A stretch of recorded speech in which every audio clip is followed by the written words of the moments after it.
أعوذ بالله من الشيطان الرجيم. قل هذه سبيلي أدعو إلى الله على بصيرة أنا ومن اتبعني وسبحان الله وما أنا من المشركين.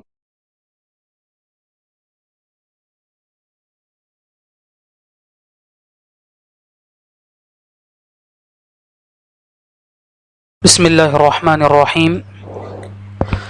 الحمد لله رب العالمين وبه نستعين وصلى الله وسلم وبارك على نبينا محمد وعلى آله وصحبه أجمعين. أما بعد، سبحانك لا علم لنا إلا ما علمتنا إنك أنت العليم الحكيم.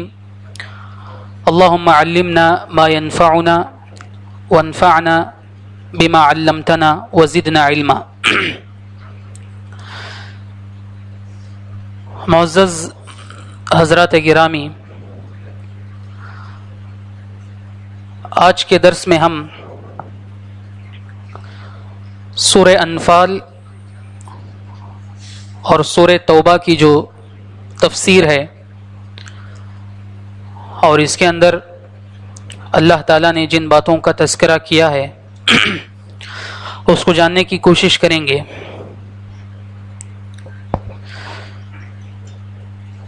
سورہ انفال یہ سورت مدنی سورت ہے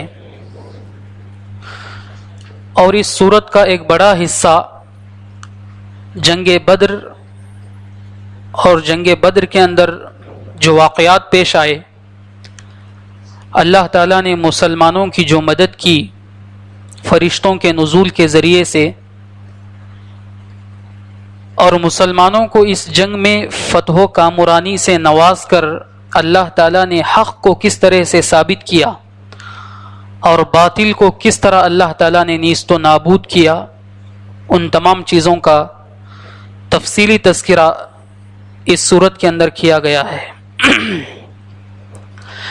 اس سورت کے آغاز میں اللہ تعالیٰ نے فرمایا یسألونک عن الانفال قل الانفال للہ والرسول فاتقوا اللہ واصلحوا ذات بینکم واطیعوا اللہ ورسولہ ان کنتم مؤمنین.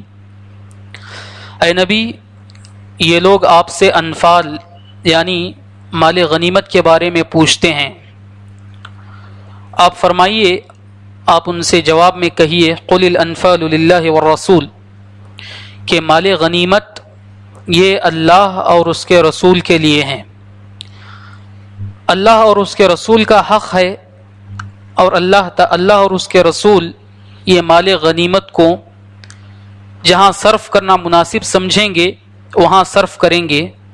فاتقوا اللہ واصلحوا ذات بینکم، تم اللہ تعالیٰ کا تقوی اختیار کرو، اللہ تعالیٰ سے ڈرو اور اپنے آپسی اصلاح کی فکر کیا کرو.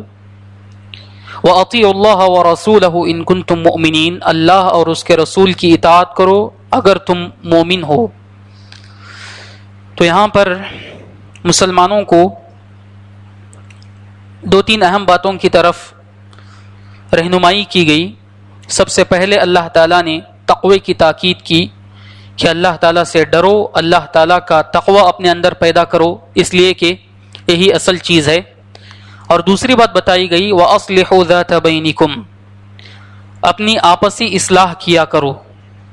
اصلاح ذات البین کا یہاں پر تذکرہ کیا گیا، اور مسلمانوں کی یہ ذمہ داری بنتی ہے کہ جب مسلمانوں کے درمیان، جب دو مسلم بھائیوں کے درمیان کسی قسم کی کچھ نوک جھونک ہو جائے اور ان کے درمیان کچھ جھگڑا ہو جائے، تو دوسرے مسلمانوں کا یہ فرض بنتا ہے کہ ان دونوں کے درمیان اصلاح کروائیں اور ان دونوں کے درمیان اسلامی اخوت اور اسلامی بھائی چارگی کو بحال کرنے کی کوشش کریں. اس لیے کہ مسلمان آپس میں ایک دوسرے کے لیے بھائی ہیں، جیسا کہ آگے سورہ توبہ کے اندر اللہ تعالیٰ تذکرہ کرے گا اس بات کا کہ مسلمان کس طرح رہنا چاہیے آپس میں. پھر فرمایا وَأَطِيعُوا اللَّهَ وَرَسُولَهُ إِن كُنتُم مُؤْمِنِينَ، اگر تم ایمان والے ہو، اگر تم مومن ہو تو اللہ اور اس کے رسول کی اطاعت کرو. تو کمال ایمان کی دلیل یہ ہے، کمال ایمان کی علامت یہ ہے کہ انسان اللہ اور اس کے رسول کی اطاعت کرے۔ اللہ اور اس کے رسول کی اطاعت میں کوتاہی اس وقت ہوتی ہے جب کہ ایمان میں کمی آتی ہے۔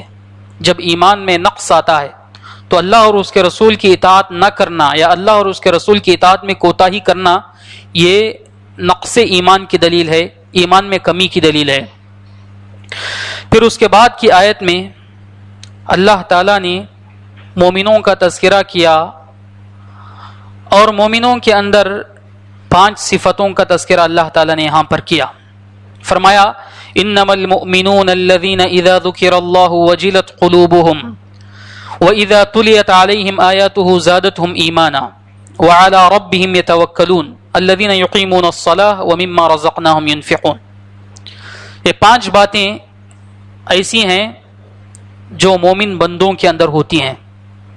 فرمایا انما المؤمنون الذين اذا ذكر الله وجلت قلوبهم، مومن تو وہ ہوتے ہیں جب ان کے سامنے اللہ تعالیٰ کا ذکر کیا جاتا ہے تو ان کے دل کانپ اٹھتے ہیں۔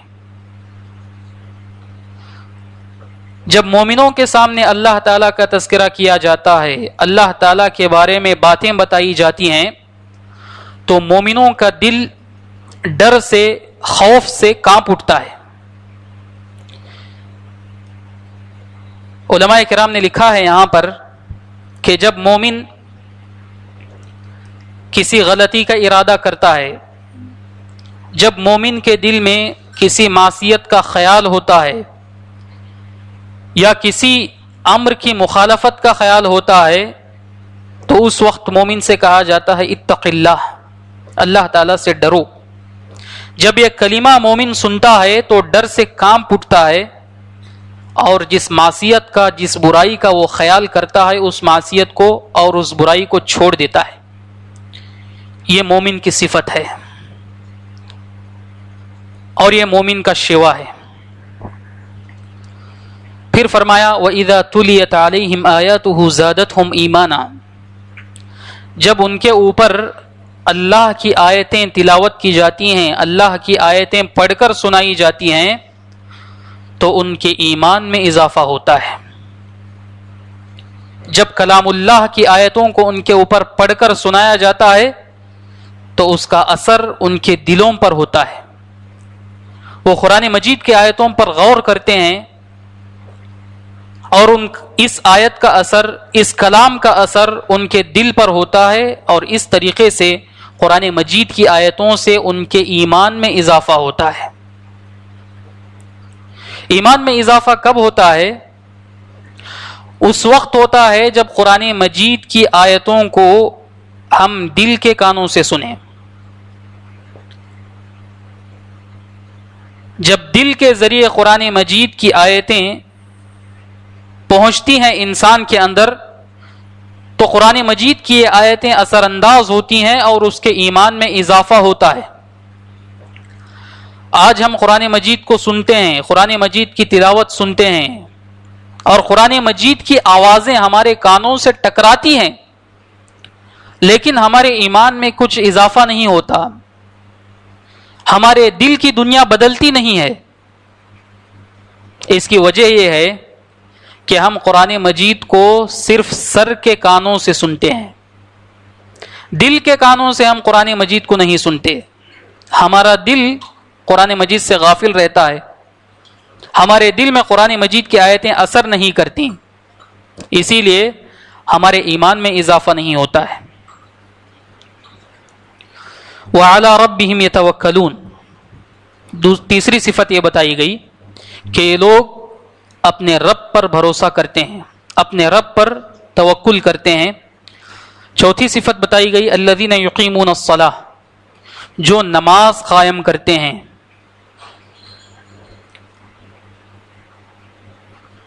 کلمہ طیبہ لا الہ الا اللہ کے اقرار کے بعد سب سے پہلا فریضہ جو ایک انسان پر عائد ہوتا ہے وہ اقامت صلاح ہے، نماز کی پابندی کرنا۔ اور قرآن مجید میں آپ جہاں کہیں دیکھیں جب نماز کا تذکرہ آتا ہے تو وہاں پر اقامہ کا لفظ آتا ہے، اقامت الصلاح، یہ لوگ نماز قائم کرتے ہیں۔ قرآن مجید میں یصلون کا لفظ نہیں آتا، یہ لوگ نماز پڑھتے ہیں یہ تذکرہ نہیں آتا، بلکہ نماز کے ساتھ اقامت کا تذکرہ آتا ہے کہ نماز کو قائم کرتے ہیں۔ نماز پڑھنے میں، نماز قائم کرنے میں فرق ہے۔ نماز پڑھنے کا مطلب کسی بھی طریقے سے نماز پڑھ لی جائے تو یہ نماز پڑھنا ہوا، مگر نماز قائم کرنے کا مطلب یہ ہے کہ نماز کے جو شروط ہیں مکمل طہارت کے ساتھ، نماز کے جو ارکان و واجبات ہیں ان ارکان کا خیال رکھتے ہوئے، ان تمام چیزوں کا خیال رکھتے ہوئے جو نماز پڑھی جاتی ہے اسی کو اقامت الصلاح کہا جاتا ہے۔ پھر پانچویں صفت بتائی گئی وَمِمَّا رَزَقْنَاهُمْ يُنْفِقُونَ، اور ہم نے ان کو جو کچھ دیا ہے، جو کچھ عطا کیا ہے، اس کے اندر سے، اس مال کے اندر سے وہ خرچ کرتے ہیں۔ یہ پانچ صفتیں مومنوں کی اس آیت کے اندر بتائی گئیں، اور بعد میں فرمایا اولئک هم المؤمنون حقا۔ جن لوگوں کے اندر یہ پانچ صفتیں پائی جائیں گی یہی وہ لوگ ہیں جو پکے مومن ہیں۔ لہم درجات عند ربہم ومغفرۃ ورزق کریم، اور ایسے لوگوں کے لیے ان کے رب کے پاس بلند درجات ہیں اور مغفرت ہے ان کو، اور رزق کریم، پاکیزہ رزق، یعنی ان کے لیے جنت ہے۔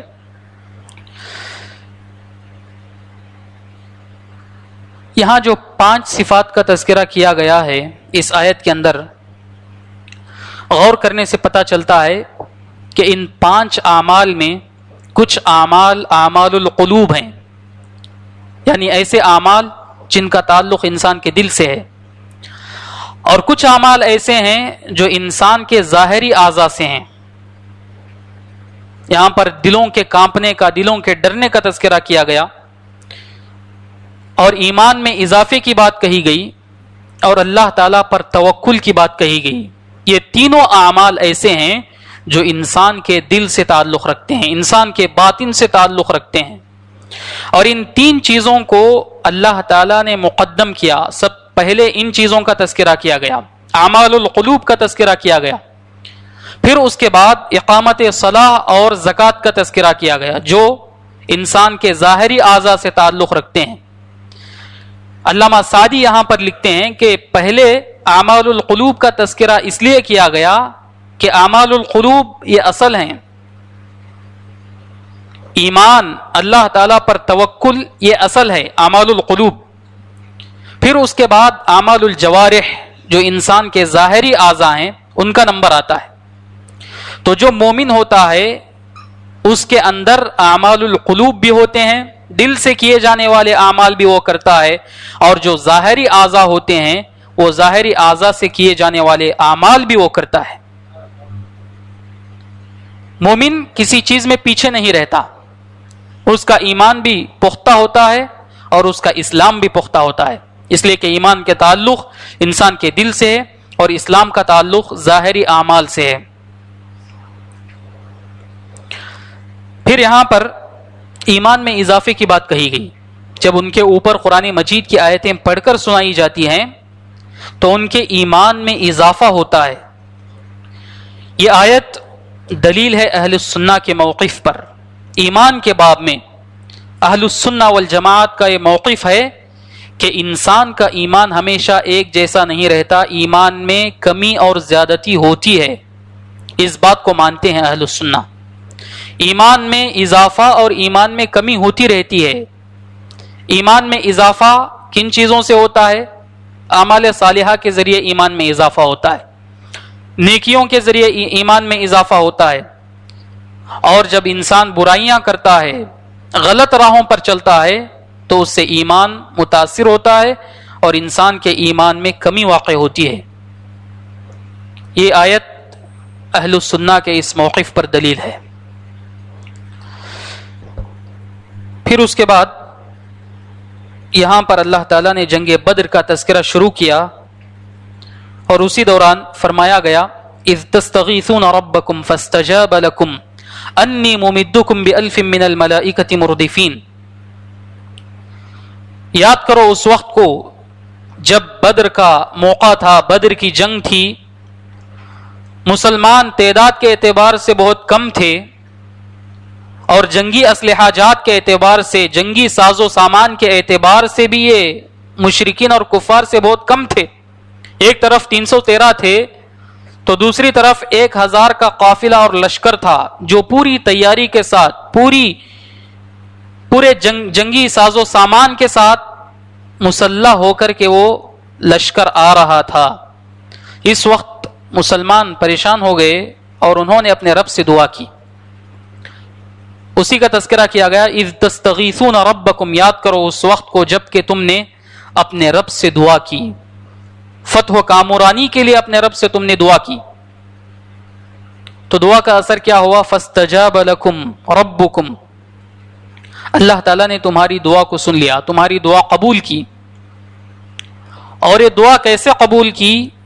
انی ممدکم بألف من الملائکۃ مردفین، تم تعداد میں کم ہو، تمہاری تعداد کفار و مشرکین کے مقابلے میں کم ہے، پریشان ہونے کی کوئی بات نہیں ہے، میں تمہاری مدد کروں گا 1000 فرشتوں کے نزول کے ذریعے، جو ایک کے بعد دیگرے آسمان سے زمین پر اتریں گے اور کفار سے لڑیں گے. اللہ تعالیٰ نے جنگ بدر میں مسلمانوں کی مدد کی فرشتوں کے نزول کے ذریعے. فرشتوں کی ایک جماعت اللہ تعالیٰ نے کافروں سے لڑنے کے لیے نازل کی اور فرمایا وَمَا جَعَلَهُ اللَّهُ إِلَّا بُشْرَى وَلِتَطْمَئِنَّ بِهِ قُلُوبُكُمْ، اس فرشتوں کے نزول کو ہم نے تمہارے لیے ایک خوشخبری کا ذریعہ بنایا، جس کے ذریعے تم خوشخبری حاصل کرو اللہ تعالیٰ کی طرف سے، اور تمہارے دلوں کی تسلی کا ذریعہ بنایا. جو تم پریشان تھے، تعداد میں ہم کم ہیں، ہمارے پاس اسلحہ جات نہیں ہیں، تمہارے دلوں کے اندر جو پریشانی تھی اس پریشانی کو ہم نے ختم کر کے دلوں کی تسلی کا ذریعہ بنایا. پھر اس کے بعد اللہ تعالیٰ نے فرمایا وَمَن نَّصْرُ إِلَّا مِنْ عِنْدِ اللَّهِ، یہ فرشتے جو نازل ہو رہے ہیں، فرشتوں کے ذریعے سے تمہاری قوت کو جو بڑھایا جا رہا ہے، تمہاری طاقت کو جو بڑھایا جا رہا ہے، فتح و کامرانی اور مدد ان فرشتوں کے ذریعے نہیں ہے، ان فرشتوں کی طرف سے نہیں ہے، بلکہ اصل فتح و کامرانی دینے والا، اصل مدد کرنے والا اللہ تعالیٰ ہی ہے. اس لیے فرمایا وَمَن نَّصْرُ إِلَّا مِنْ عِنْدِ اللَّهِ، مدد تو اللہ تعالیٰ ہی کی طرف سے ہوتی ہے. ان اللہ عزیز حکیم، اور اللہ تعالیٰ زبردست ہے اور اپنے فیصلوں میں بڑا حکیم ہے، حکمت پر مبنی ہوتے ہیں اس کے فیصلے.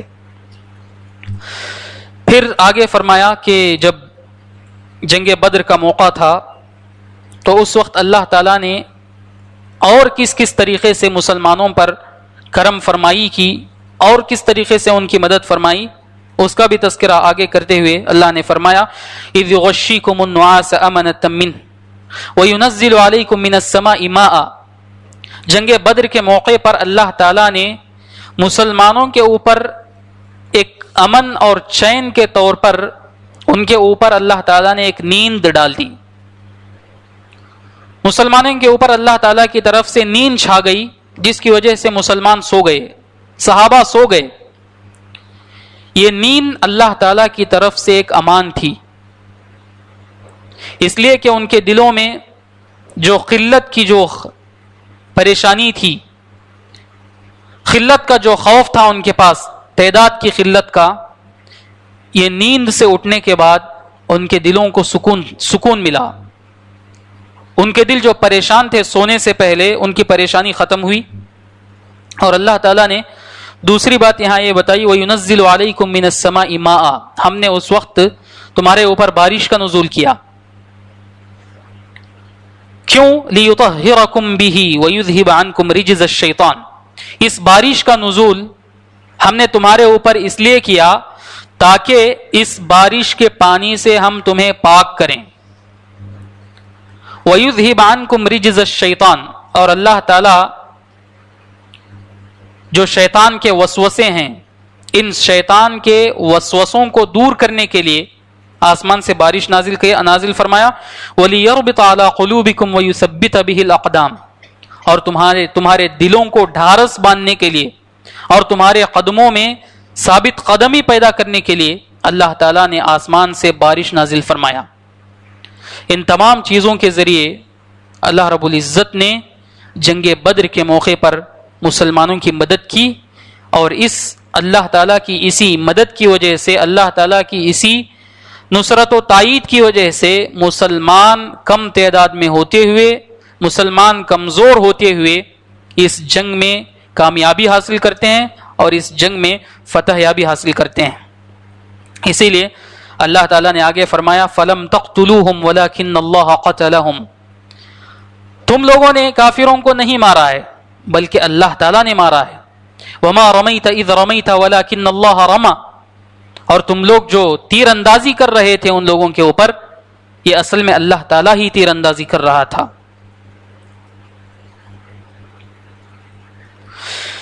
پھر اس کے بعد آگے اللہ تعالیٰ نے فرمایا یا ایھا الذین آمنوا استجیبوا للہ وللرسول اذا دعاکم لما یحییکم واعلموا ان اللہ یحول بین المرء وقلبہ وانہ الیہ تحشرون، اے ایمان والو اللہ اور اس کے رسول کی پکار پر لبیک کہو، اللہ اور اس کے رسول کی بات پر لبیک کہو، ان کی بات کا جواب دو۔ اذا دعاکم لما یحییکم، جب اللہ اور اس کے رسول تمہیں ایسی بات کی طرف بلاتے ہیں جس کے اندر تمہارے دلوں کی زندگی ہے۔ اللہ اور اس کے رسول کس بات کی طرف بلاتے ہیں؟ وحی کی طرف بلاتے ہیں، اس قرآن مجید کی طرف بلاتے ہیں، سنت کی طرف بلاتے ہیں، حدیث کی طرف بلاتے ہیں۔ تو یہ آیت کریمہ یہ کہہ رہی ہے کہ دلوں کی زندگی قرآن مجید کے اندر ہے، سنت نبوی کی پیروی میں ہے، حدیث پر عمل کرنے میں ہے۔ تو جب کبھی قرآن مجید کی طرف بلایا جائے، جب کبھی قرآن مجید کے احکام کی طرف بلایا جائے، نبی کی سنت کی طرف اور نبی کی حدیث کی طرف بلایا جائے، تو اس چیز کو قبول کرو، اس چیز کی طرف آگے بڑھو، اس سے روگردانی نہ کرو، اس سے پیچھے نہ ہٹو۔ اگر تم پیچھے ہٹو گے، قرآن مجید کی دعوت پر لبیک نہ کہو گے، قرآن اور حدیث کی طرف آگے نہیں بڑھو گے، تو کیا ہوگا؟ اللہ تعالیٰ نے آگے فرمایا وَاعْلَمُوا أَنَّ اللَّهَ يَحُولُ بَيْنَ الْمَرْءِ وَقَلْبِهِ، اور اس بات کو اچھی طریقے سے جان لو کہ اللہ تعالیٰ انسان اور اس کے دل کے درمیان حائل ہوتا ہے۔ اگر انسان قرآن مجید سے اعراض کرتا ہے، حدیث سے اعراض کرتا ہے، تو اللہ تعالیٰ انسان کے دل کو بدل دیتا ہے۔ انسان کا دل اللہ تعالیٰ کے ہاتھ میں ہے، انسان کے دل پر اللہ تعالیٰ کا بس چلتا ہے، اللہ تعالیٰ ہی انسان کے دل میں خیر اور شر کو پہنچاتا ہے۔ لہٰذا اگر تم پہلی بار جب قرآن اور حدیث کی طرف آگے نہیں بڑھو گے، قرآن اور حدیث کی باتوں کو روگردانی سے چھوڑ دو گے، تو اللہ تعالیٰ تمہارے دلوں کو پھیر دے گا، پھر تم آگے کبھی بھی اس کتاب ہدایت کی طرف آگے نہیں بڑھ سکو گے۔ اس لیے انسان کو ڈرنا چاہیے، جب اللہ کا حکم آئے، نبی کا حکم آئے، تو اس کو عمل کرنے کی انسان کوشش کرنا چاہیے، اور اس سے پیچھے رہنے کی انسان کوشش نہ کرے۔ پھر آگے اللہ تعالیٰ نے فرمایا وَاتَّقُوا فِتْنَةً لَا تُصِيبَنَّ الَّذِينَ ظَلَمُوا مِنْكُمْ خَاصَّةً، ایسے فتنے سے بچو، ایسی آزمائش سے بچو، اور ایسے عذاب سے بچو جو تم میں سے صرف ظلم کرنے والوں کو نہیں پہنچتا ہے۔ یہاں پر بتایا گیا کہ جب اللہ تعالیٰ کا عذاب نازل ہوتا ہے، اللہ تعالیٰ کی پکڑ لوگوں پر آتی ہے، تو صرف برے لوگ اس عذاب کی زد میں نہیں آتے ہیں، بلکہ برے لوگوں کے ساتھ نیک لوگ بھی اس عذاب کی زد میں آتے ہیں، اس پکڑ کی زد میں آتے ہیں۔ اس لیے نیک لوگوں کو کیا کرنا چاہیے؟ نیک لوگوں کو برے لوگوں کی اصلاح کرنی چاہیے۔ معاشرے میں جب کبھی برائی دیکھیں، غلط کام دیکھیں، غلط رسم و رواج دیکھیں، تو نیک لوگوں کا فرض یہ بنتا ہے کہ ان لوگوں کو اس برائی سے روکیں، اس برائی کی قباحت اور شناعت بتائیں۔ یہ نیک لوگوں کی ذمہ داری ہے۔ نیک لوگ یہ نہ سوچیں کہ اللہ تعالیٰ کا عذاب آئے گا تو ان لوگوں پر آئے گا، اللہ تعالیٰ سزا دے گا تو ان لوگوں کو سزا دے گا. یہ سوچ غلط ہے. اللہ تعالیٰ جب عذاب دیتا ہے تو سب اس عذاب کی زد میں آتے ہیں. اس لیے لوگوں کو امر بالمعروف اور نہی عن المنکر کا جو فریضہ ہے وہ فریضہ انجام دیتے رہنا چاہیے، اس فریضے سے پیچھے نہیں ہٹنا چاہیے. پھر اس کے بعد آگے اللہ تعالیٰ نے فرمایا وَمَا كَانَ اللَّهُ لِيُعَذِّبَهُمْ وَأَنْتَ فِيهِمْ وَمَا كَانَ اللَّهُ مُعَذِّبَهُمْ وَهُمْ يَسْتَغْفِرُونَ. اے نبی، جب آپ ان لوگوں کے درمیان ہیں، ان لوگوں کے درمیان آپ کا وجود ہے، تو اللہ تعالیٰ ان کو عذاب نہیں دے گا. اور جب یہ لوگ استغفار کرتے رہیں گے، اپنے گناہوں کی معافی اور مغفرت اللہ تعالیٰ سے طلب کرتے رہیں گے، تو تب بھی اللہ تعالیٰ ان کو عذاب سے دوچار نہیں کرے گا. علماء لکھتے ہیں کہ یہاں پر اللہ تعالیٰ نے عذاب سے بچنے کے دو اسباب بیان کیے ہیں. اللہ تعالیٰ کے عذاب سے بچنے کے دو طریقے اور دو وسیلے اللہ تعالیٰ نے اس آیت کے اندر بتائے. پہلا وسیلہ نبی کریم صلی اللہ علیہ وسلم کا وجود. نبی کریم صلی اللہ علیہ وسلم کا وجود یہ اللہ تعالیٰ کے عذاب سے بچنے کا ایک وسیلہ ہے. یہ اللہ تعالیٰ کے عذاب سے روکتا ہے لوگوں کو. اور دوسرا وسیلہ استغفار اس آیت کے اندر بتایا گیا. دوسرا وسیلہ جو لوگوں کو عذاب سے روکتا ہے یہ استغفار، اللہ تعالیٰ سے گناہوں کی معافی طلب کرنا، یہ دوسرا وسیلہ ہے. علماء لکھتے ہیں کہ پہلا جو وسیلہ ہے نبی کریم صلی اللہ علیہ وسلم کا وجود، یہ وسیلہ ختم ہو گیا. نبی کریم صلی اللہ علیہ وسلم اب ہمارے درمیان نہ رہے. جو دوسرا وسیلہ ہمارے پاس موجود ہے یہ توبہ و استغفار کا وسیلہ ہے. لہذا لوگوں کو اس وسیلے کو اختیار کرنا چاہیے اور توبہ و استغفار کرتے رہنا چاہیے. توبہ و استغفار کرنا یہ اللہ تعالیٰ کے عذاب سے امان کا ذریعہ ہے، اللہ تعالیٰ کے عذاب سے محفوظ رہنے کا ذریعہ ہے.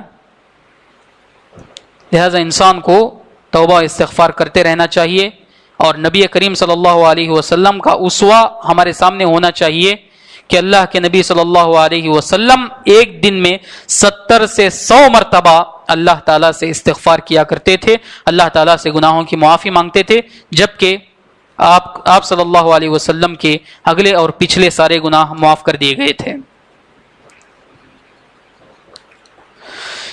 پھر اس کے بعد اللہ تعالیٰ نے اس سورت کے اندر ارشاد فرمایا وَاعْلَمُوا أَنَّمَا غَنِمْتُم مِّن شَيْءٍ فَأَنَّ لِلَّهِ خُمُسَهُ وَلِلرَّسُولِ وَلِذِي الْقُرْبَى وَالْيَتَامَى وَالْمَسَاكِينِ وَابْنِ السَّبِيلِ إِن كُنتُمْ آمَنتُم بِاللَّهِ وَمَا أَنزَلْنَا عَلَىٰ عَبْدِنَا يَوْمَ الْفُرْقَانِ يَوْمَ الْتَقَى الْجَمْعَانِ. یہاں پر کفار و مشرکین سے لڑنے کے بعد جو مال غنیمت حاصل ہوتا ہے ان کی طرف سے، جو مال غنیمت مسلمانوں کو ملتا ہے، یہ مال غنیمت کہاں خرچ کیا جائے، اس کے مصارف کیا ہیں، اس کے خرچ کرنے کی جگہیں کیا ہیں، وہ بتایا کہ تم جو کچھ بھی مال غنیمت حاصل کرتے ہو فَأَنَّ لِلَّهِ خُمُسَهُ وَلِلرَّسُولِ، اللہ اور اس کے رسول کے لیے اس مال کا خمس یعنی 5واں حصہ دیا جائے. جو مال غنیمت حاصل کیا جاتا ہے اس مال غنیمت کا 5واں حصہ اللہ اور اس کے رسول کے لیے نکالا جاتا ہے. اللہ اور اس کے رسول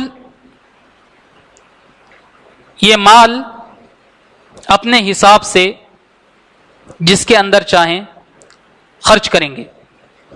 تو 5واں حصہ اللہ اور اس کے رسول کے لیے نکالا جائے گا اور باقی جو مال بچے گا اس مال کو جنگ میں شریک لوگوں کے درمیان تقسیم کیا جائے گا.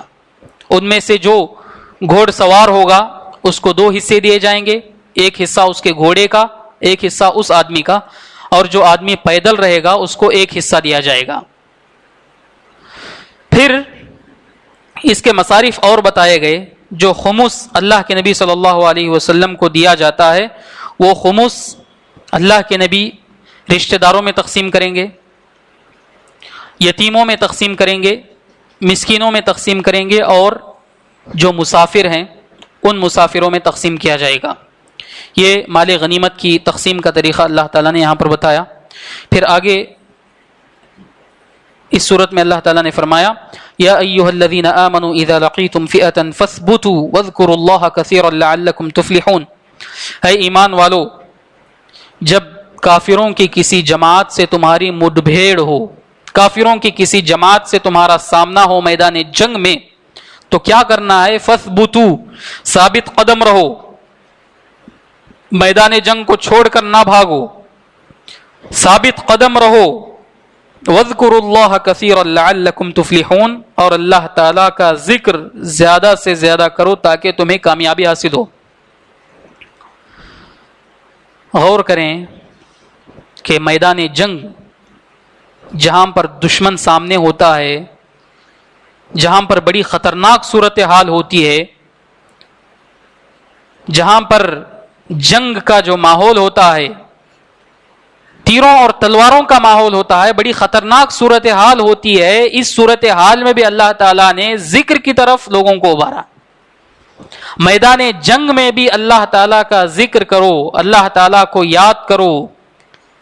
اللہ تعالیٰ کو یاد کرنے سے تمہیں کامیابی ملے گی. جنگ جیسے خطرناک موقع پر بھی اللہ تعالیٰ نے ذکر پر لوگوں پر ابھارا ہے. تو جب پرامن حالات ہوں، انسان اپنے گھر میں ہو، اپنی دکان میں ہو، اپنے کاروبار میں ہو، اپنے آفس میں ہو، تو اس وقت ذکر کو کتنا زیادہ کرنا چاہیے. لہذا یہ ذکر بڑی اہم عبادت ہے. اللہ تعالیٰ کو یاد کرنا، اللہ تعالیٰ کی تسبیح و تقدیس بیان کرنا، یہ بہت ضروری ہے انسان کے لیے. پھر اس کے بعد جنگ بدر کے بعد جو مشرکین کے جو قیدی مسلمانوں کے پاس آئے ہوئے تھے، اس جنگ میں مسلمانوں کو اللہ تعالیٰ نے فتح و کامرانی سے نوازا.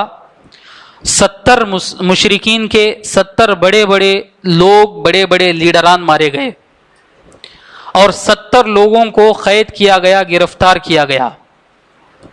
اب اللہ کے نبی صلی اللہ علیہ وسلم نے صحابہ سے اس وقت مشورہ کیا کہ جو 70 قیدی ہمارے پاس مشرکین کے ہیں، ان کے ساتھ کیا کیا جائے؟ ان کو قتل کیا جائے یا ان کو فدیہ لے کر کے چھوڑ دیا جائے؟ حضرت ابو بکر صدیق رضی اللہ تعالیٰ عنہ کی جو رائے تھی وہ یہ تھی کہ ان سے فدیہ لے لیا جائے، ان سے مال لے کر کے ان کو چھوڑ دیا جائے تاکہ یہ مال اگلی جنگوں میں ہمارے کام آ سکے. اور حضرت عمر فاروق رضی اللہ تعالیٰ عنہ کا مشورہ یہ تھا کہ ان کفار و مشرکین کو قتل کر دیا جائے، ان کا صفایا کر دیا جائے تاکہ یہ آگے مسلمانوں کے خلاف کوئی شرارت نہ کر سکیں. یہ دونوں صورتیں جائز تھیں،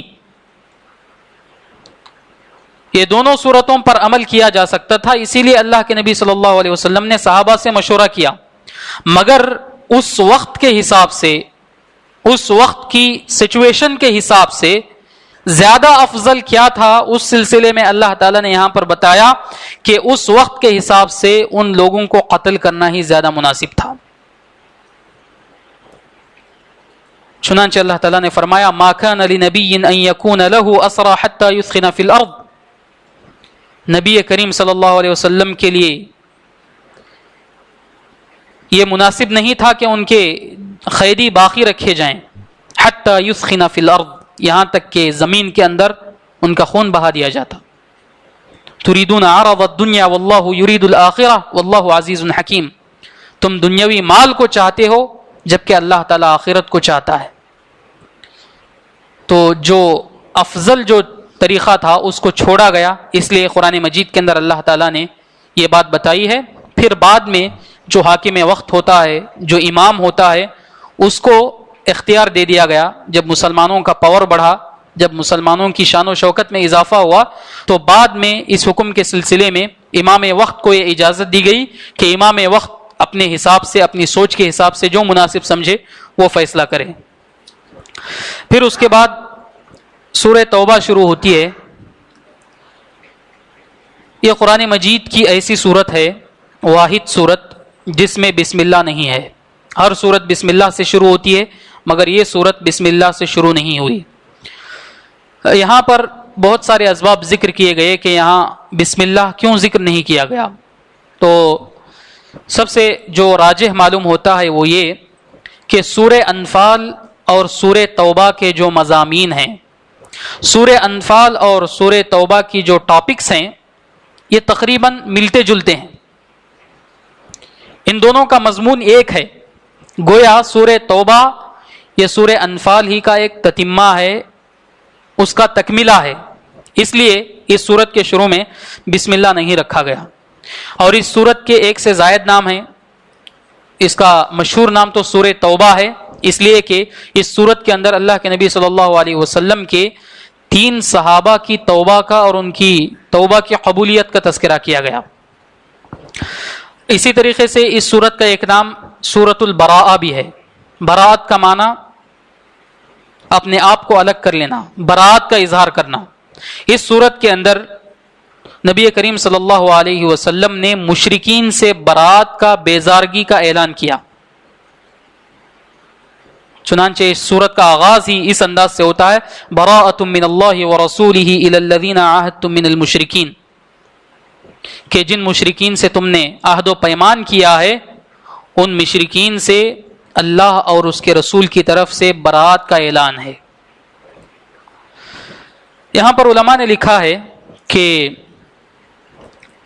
اس وقت یعنی فتح مکہ کے بعد، جب مکہ فتح کیا گیا، مکہ فتح ہونے کے بعد یہ مکہ دارالاسلام بن چکا تھا، دارالحرب، دارالکفر کے بجائے دارالاسلام بن چکا تھا، جہاں پر اسلام کا پاور ہو گیا تھا اور اسلام کا اقتدار آ گیا تھا۔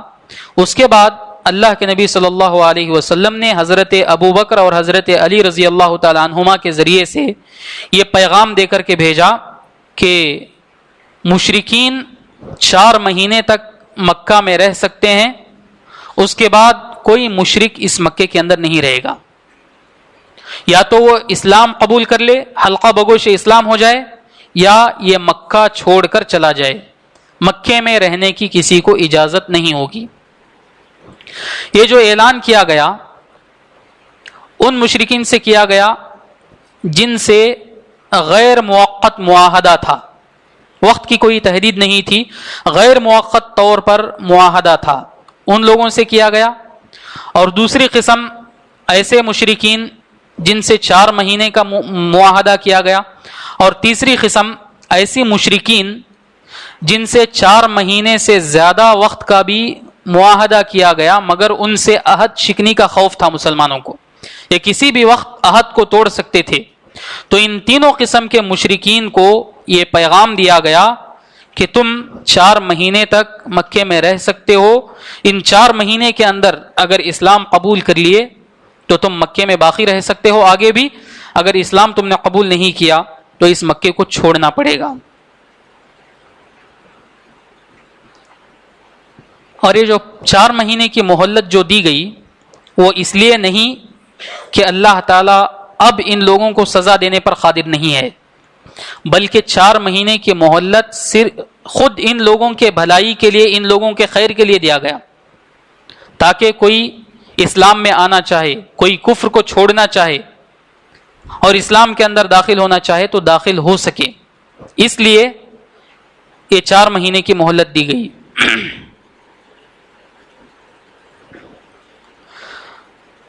اس کے بعد سورہ توبہ میں آگے اللہ تعالیٰ نے فرمایا ما كان للمشركين ان يعمروا مساجد الله شاهدين على انفسهم بالكفر اولئك حبطت اعمالهم وفي النار هم خالدون۔ مشرکین کو یہ مناسب نہیں، یہ زیب نہیں کہ وہ مسجدوں کو آباد کریں اس حال میں کہ وہ خود اپنے کفر کی گواہی دیتے ہیں، اور یہ ایسے لوگ ہیں جن کے اعمال برباد ہو گئے اور یہ جہنم کے اندر، آگ کے اندر ہمیشہ کے لیے رہیں گے۔ مشرکین مسجد حرام کی خدمت کیا کرتے تھے، مسجد حرام میں جو حاجی ہیں، جو حاجی آیا کرتے تھے ان حاجیوں کی خدمت کرتے تھے، ان کو پانی پلایا کرتے تھے، یہ سب نیکی کے کام مشرکین کیا کرتے تھے۔ اللہ تعالیٰ نے یہاں بتایا کہ جب تمہارے اندر ایمان نہیں ہے، جب تم کفر پر قائم ہو، جب تم کفر کی گواہی دیتے ہو خود، تو یہ سارے نیکی کے کام، یہ سارے اچھائی کے کام تمہارے کچھ کام نہیں دیں گے اور تم جہنم میں جاؤ گے۔ یہ نیکی کے کام، مسجدوں کی خدمت، مسجدوں کی آبادی کن لوگوں کو فائدہ پہنچاتی ہے؟ آگے اللہ نے فرمایا انما یعمر مساجد اللہ من آمن باللہ والیوم الآخر واقام الصلاۃ وآت الزکاۃ۔ مسجدوں کو قائم کرنے والے، مسجدوں کو آباد کرنے والے تو وہ ہوتے ہیں جو اللہ پر ایمان لاتے ہیں، آخرت کے دن پر ایمان لاتے ہیں، نماز قائم کرتے ہیں اور زکوٰۃ دیتے ہیں۔ ولم یخش الا اللہ، اور اللہ کے علاوہ کسی سے ڈرتے نہیں۔ ان اوصاف سے متصف جو لوگ مسجدوں کی خدمت کرتے ہیں، مسجدوں کو آباد کرتے ہیں، ان کا مسجدوں کی خدمت کرنا ان کو فائدہ دے گا۔ ایمان کے بغیر انسان کچھ بھی کرے، نیکیاں، اچھائیاں، بھلائیاں، اس کا کچھ فائدہ ہونے والا نہیں ہے۔ اور یہاں پر مسجدوں کا خاص تذکرہ کیا گیا۔ نیکیوں کے بہت سارے کاموں میں سے اللہ تعالیٰ نے فرمایا انما یعمر مساجد اللہ، اللہ تعالیٰ کی مسجدوں کو آباد کرنے والے وہ ہوتے ہیں جو ایمان لاتے ہیں اللہ پر، آخرت کے دن پر۔ مسجدوں کا خصوصیت کے ساتھ تذکرہ کیا گیا۔ تو اس سے ہم مسجدوں کی اہمیت سمجھ سکتے ہیں کہ مسجدوں میں آنا، مسجد میں بیٹھنا، عبادت کرنا، مسجد سے دل لگانا، یہ کتنی اہم چیز ہے جس کا اللہ تعالیٰ نے قرآن مجید کے اندر تذکرہ کیا۔ اور حدیث میں بھی یہ بتایا گیا کہ جو انسان مسجد کو آباد کرتا ہے، جو انسان مسجد کو زیادہ سے زیادہ آتا ہے، یہ اس کے ایمان کی دلیل ہے۔ تو انسان کو مسجدوں سے شغف ہونا چاہیے، انسان مسجد میں وقت گزارنا چاہیے۔ ہمارا مسئلہ یہ ہے کہ صرف نماز کے 10 منٹ ہم مسجد میں رہتے ہیں اور جیسے ہی نماز ختم ہوتی ہے تو ہم فوراً مسجد سے دور بھاگتے ہیں۔ یہ مسجدیں اللہ تعالیٰ کی برکت کی جگہیں ہیں، اللہ تعالیٰ کے گھر ہیں، ان سے انسان کو لگاؤ ہونا چاہیے۔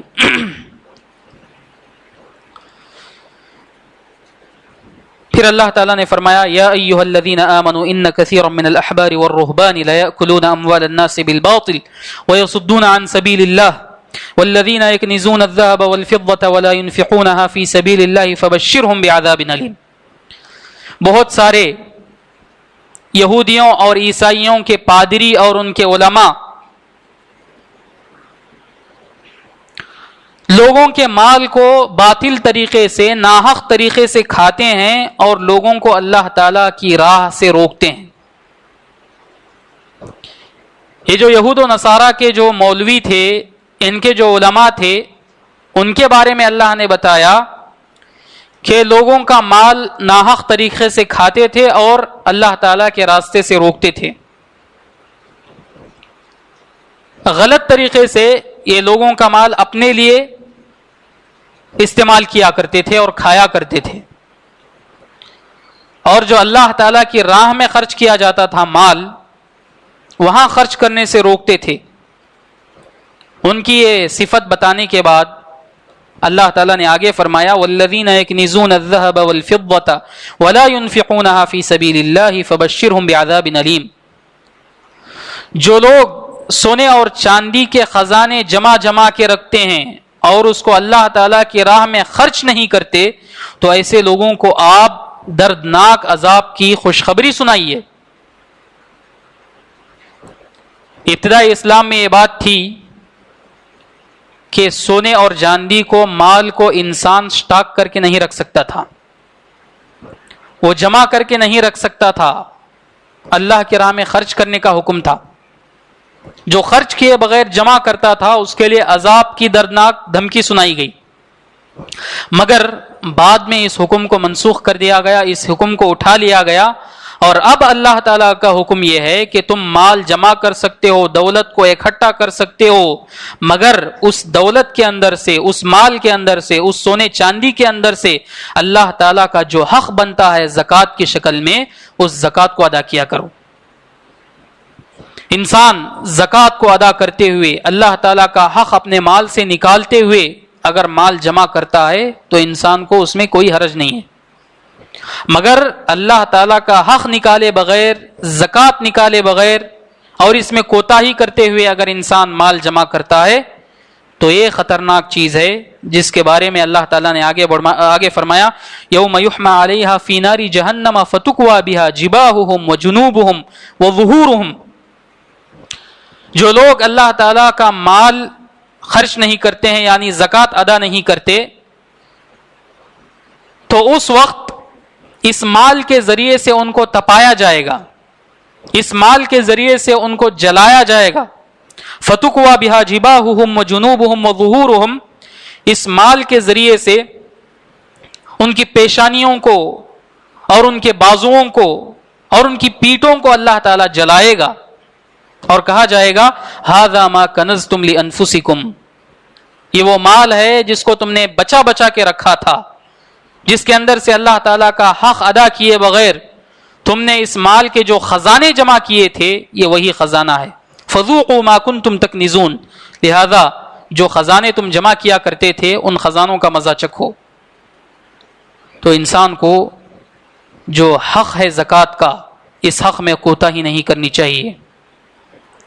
پھر اس کے بعد اللہ تعالیٰ نے آگے ہجرت کے واقعے کا تذکرہ کیا کہ اللہ کے نبی صلی اللہ علیہ وسلم اور ابو بکر نے جو ہجرت کی تھی غار ثور کے اندر جو واقعہ ہوا اس کا تذکرہ کیا، اور آگے اللہ تعالیٰ نے منافقین کی بہت ساری باتوں کا اس صورت کے اندر تذکرہ کیا، اور منافقین کی ایک صفت یہاں بتائی گئی کہ جب مسلمان جنگوں میں لڑتے تھے، جنگوں میں شریک ہوتے تھے، اگر جنگ میں مسلمانوں کو کامیابی ہوتی تو یہ منافقین اس چیز کو پسند نہیں کرتے۔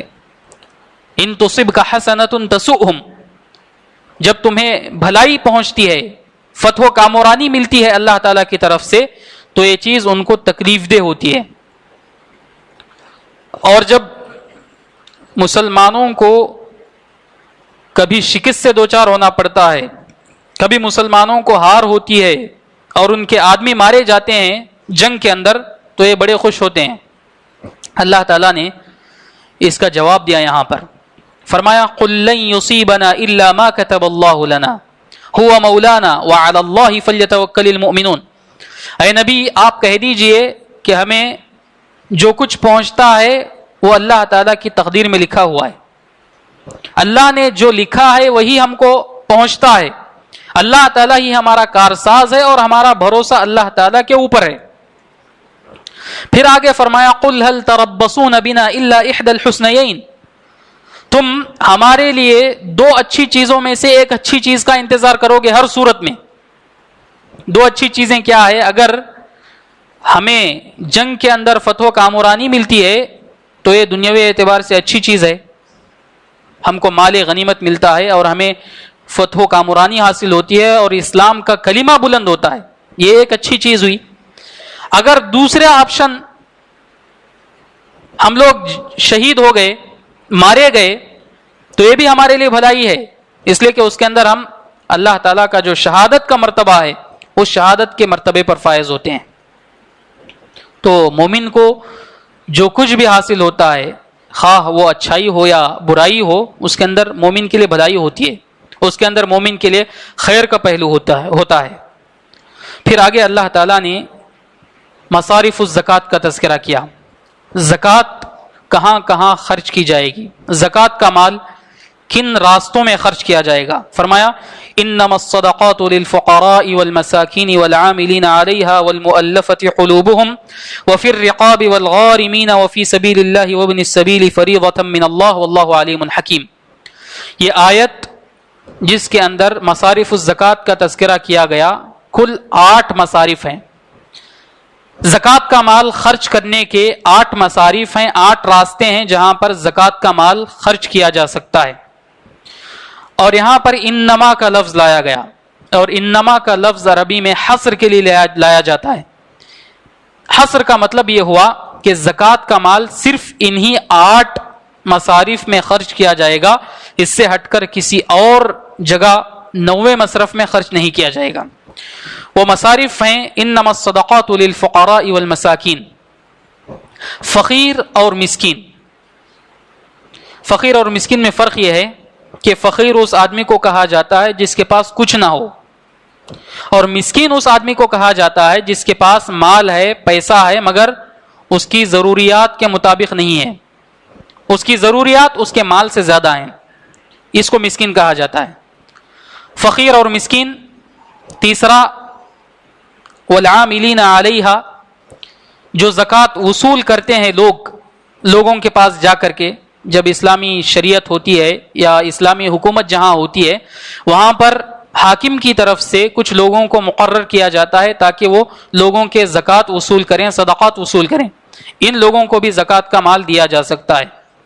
اور چوتھا والمؤلفۃ قلوبہم، مؤلفۃ القلوب، ایسے کافر جو اسلام سے قریب آنا چاہتے ہیں، جن کو اسلام سے دلچسپی ہے، ایسے لوگوں کو مال دیا جائے. وفی الرقاب، غلام آزاد کرنے میں. والغارمین، جو مقروض ہیں ان لوگوں کو. وفی سبیل اللہ وابن السبیل، اللہ تعالیٰ کی راہ میں اور مسافروں کو. یہ کل 8 مصارف ہیں جہاں پر اللہ تعالیٰ کی جو زکوٰۃ ہے، زکوٰۃ کا مال ہے، وہاں پر خرچ کیا جاتا ہے. فی سبیل اللہ، اللہ تعالیٰ کی راہ میں. اس سے مراد جہاد ہے. جہاد جو کیا جاتا ہے، جہاد کا ساز و سامان خریدنے کے لیے، اور جو مجاہدین جنگ میں شریک ہوتے ہیں ان کے لیے زکوٰۃ کا مال خرچ کرنا چاہیے. اسی پر قیاس کرتے ہوئے علماء نے یہ کہا ہے کہ جو دعوت و تبلیغ کے جو کام ہیں، دعوت و تبلیغ کے جو سینٹرز ہیں، مراکز ہیں، مدارس ہیں، اور اسی قسم کے جو دعوت و تبلیغ کے امور ہیں، ان تمام امور میں بھی زکوٰۃ کا مال صرف کیا جا سکتا ہے، اس لیے کہ ان تمام چیزوں کا مقصد بھی وہی ہے جو جہاد کا مقصد ہے. جہاد کے ذریعے سے اعلاء کلمت اللہ، یعنی اللہ تعالیٰ کے کلمے کو اس سرزمین میں بلند کرنا مقصد ہے. تو یہ دعوت و تبلیغ کے جو مراکز ہیں، مدارس ہیں، ان کا بھی مرکز یہی ہے کہ اس سرزمین کے اندر اللہ تعالیٰ کا دین پھیلے. تو اس لیے یہاں پر بھی زکوٰۃ کا مال خرچ کیا جا سکتا ہے. پھر آگے اللہ تعالیٰ نے منافق مرد اور منافق عورتوں کا تذکرہ کیا اور بتایا کہ یہ ایک دوسرے کو برائی کا حکم دیتے ہیں اور اچھائی سے روکتے ہیں. پھر آگے اللہ تعالیٰ نے ان کے برخلاف مومن مرد اور مومن عورتوں کا تذکرہ کیا، ان کی جو کیفیت ہوتی ہے اور ان کا کیا کردار ہونا چاہیے وہ بتایا. والمؤمنون والمؤمنات بعضهم اولیاء بعض، مومن مرد اور مومن عورتیں آپس میں ایک دوسرے کے دوست ہیں، یعنی ایک دوسرے کے ساتھی ہیں. ایمان کی بنیاد پر یہ ایک دوسرے کو چاہتے ہیں. ایمان ان مومنوں کو آپس میں جوڑ کے رکھتا ہے، ایمان کی بنیاد پر محبت کرتے ہیں. اور ان کا جو کردار ہوتا ہے معاشرے میں بتایا، یأمرون بالمعروف وینہون عن المنکر، یہ اچھائی کا حکم دیتے ہیں اور برائیوں سے روکتے ہیں، نماز قائم کرتے ہیں، زکوٰۃ دیتے ہیں اور اللہ اور اس کے رسول کی اطاعت کرتے ہیں. اور ایسے ہی یہی وہ لوگ ہیں جن کے اوپر اللہ تعالیٰ کا رحم نازل ہوتا ہے، اللہ تعالیٰ کا کرم ہوتا ہے. تو منافقین کا تذکرہ کیا گیا اور اس کے مقابلے میں مومنوں کا تذکرہ کیا گیا. جو کچھ منافقین کرتے ہیں اس کے برخلاف مومن کرتے ہیں. منافقین برائیوں کا حکم دیتے ہیں، معاشرے میں برائیوں کو پروان چڑھاتے ہیں، اور مومن معاشرے میں اچھائیوں کو پروان چڑھاتے ہیں اور اچھائیوں کا حکم دیتے ہیں، اللہ اور اس کے رسول کی اطاعت کرتے ہیں. پھر اس کے بعد اللہ تعالیٰ نے منافقوں کی ایک اور شرارت کا تذکرہ کیا. وہ شرارت یہ تھی الذین یلمزون المتطوعین من المؤمنین فی الصدقات والذین لا یجدون الا جہدہم فیسخرون منہم. یہ جو منافقین ہیں، جب اللہ کے نبی صلی اللہ علیہ وسلم مومنوں سے، مسلمانوں سے خرچ کرنے کا مطالبہ کرتے جنگوں کے موقع پر یا کسی اور موقع پر، تو جو مالدار ہوا کرتے تھے وہ دل کھول کر اللہ کے نبی صلی اللہ علیہ وسلم کے مطالبے پر اپنا مال دیتے تھے. اور جو غریب قسم کے لوگ تھے یہ لوگ بھی پیچھے نہیں ہٹتے تھے، بلکہ جو کچھ اپنی کمائی سے وہ پاتے تھے تھوڑا ہی صحیح، یہ نبی کریم صلی اللہ علیہ وسلم کو دیا کرتے تھے. اب یہ منافقین کی شرارت یہ ہے کہ دونوں کا مذاق اڑایا کرتے تھے. جو زیادہ مال اللہ کے نبی صلی اللہ علیہ وسلم کو دیتے تھے مالدار لوگ، ان کے بارے میں یہ کہتے کہ ریاکار ہیں، لوگوں کو دکھانے کے لیے خرچ کرتے ہیں. اور جو کمزور ہیں، جو تھوڑا مال دیا کرتے تھے، تو وہ تھوڑے مال کا مذاق اڑایا کرتے تھے. یہ کتنا کم مال اللہ کے نبی صلی اللہ علیہ وسلم کو دے رہے ہیں. تو اللہ تعالیٰ نے یہاں پر فرمایا سخر اللہ منہم ولہم عذاب علیم. یہ جو مذاق اڑا رہے ہیں مومنوں کا، اللہ تعالیٰ ان کے مذاق کا جواب دے گا اور ان کے لیے اللہ تعالیٰ نے دردناک عذاب تیار کر رکھا ہے. یہ سورہ توبہ کا مختصر سا خلاصہ رہا۔ اللہ رب العزت سے دعا ہے کہ اللہ تعالی ہم تمام لوگوں کو قرآن مجید پڑھنے، سمجھنے اور اس کے احکام کے مطابق اپنی زندگی ڈھالنے کی توفیق عطا فرمائے، جب تک دنیا میں رکھے توحید اور اسلام کے ساتھ باقی رکھے، اور جب ہمارا خاتمہ ہو تو خاتمہ بالخیر ہو۔ آمین وآخر دعوانا ان الحمد للہ رب العالمین۔